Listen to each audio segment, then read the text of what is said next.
I think when it comes to health and safety, anything relating to the psychological effects of a person's mentality, like your mentality, like your ability to function in the world, like your ability to come to work and work in a harassment-free environment, is health and safety.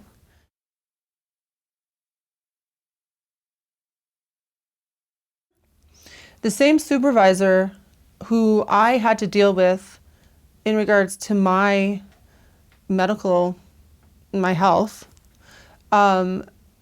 was very well known to be sexually harassing women, a lot of women.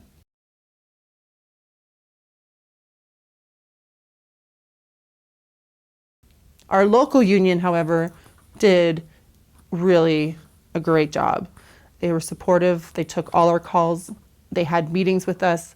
We felt heard and we felt like they were really caring, they cared about us. And then eventually our local union had the initial meeting where we all got to meet each other. And that was really, really powerful. Sitting in a room with other women who are going through the same thing and just hearing each other's frustrations and just the emotional impact of what was going on. When we brought him in the first time and had him investigated, they put him back on the floor in the same position with me and some of the other girls. So that was fun. I could not sleep at night.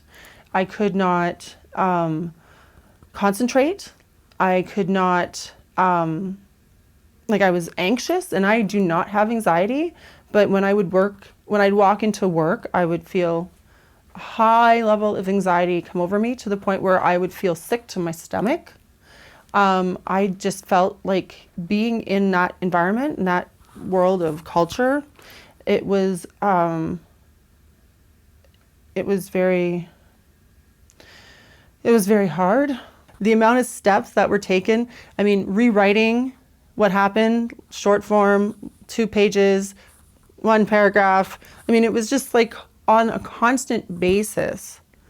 Every single time we turned around, because there was actually quite a few of us women who are dealing with similar issues in this place, from Canada Post, from the plant in Edmonton. Many of us had to be consistently reliving what happened. Nothing I did that was attempted at this point from our union to get changes made, to get changes happening, to get anything happening. It was just all on paper and nothing was actually being done. It just felt like it was all for nothing. And nobody in management cared. Then he was removed from the floor again because he went on to sexually harass more women because he got away with it. And so they removed him from the floor again, put him on a suspension with pay, while women who were the victims in this had to go and deal with being having the investigation. So they had to talk to the investigator and relive it all again. So he was, as far as I'm concerned, removed, but from what I've heard, they didn't fire him. Do the right thing. Listen to what's going on. People are not going to come out and suddenly start lying, especially in a group like the way that we had it. Look at the evidence. Bring in the right people for the job. Do the right thing.